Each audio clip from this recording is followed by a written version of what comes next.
Shërues popullor në Zvicër. Hoxhallar nga Arabia si dhe mjeku popullor shqiptar Bio Mulaku. Për herë të parë vinë special në Zvicër hoxhallar nga shtetet arabe në bashkëpunim me mjekun shqiptar Bio Mulakun, i licencuar në Zvicër.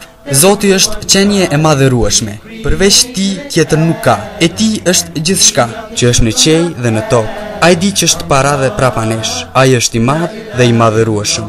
Me ndihmën e Zotit të plot fuqishëm e të madhërueshëm, hoxhallar nga Arabia dhe Bio Mulaku shërojnë dhe evitojnë këto smundje. Pengesat që shkaktohen në dashuri, gjegjësisht në fejes e martes, parandalimin dhe shërimin nga magjit e zeza, irika, depresionin, migrenën, mbipeshën, qetësimin shpirtëror, mbrojtjen nga syri i keq dhe gjinët, gjithashtu shkruajmë hajmali për mbrojtje nga të ligat që shkaktohen gjatë fejesës e martesës.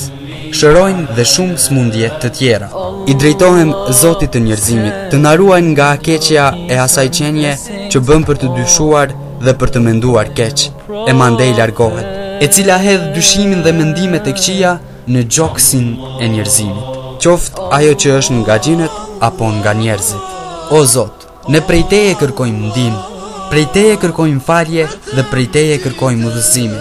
Ne Ty të drejtohemi me pendime, në Ty shpresojmë dhe të jemi mirënjohës në çdo të mirë.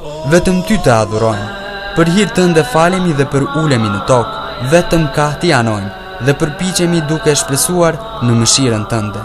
Ju njoftojmë se hoxhallarët nga Arabia qëndrojnë përkohësisht apo për një kohë të shkurtër në Zvicër. Andaj kërkojmë nga ju që së pari të kontaktoni me ne sepse kemi kërkesa të mëdha.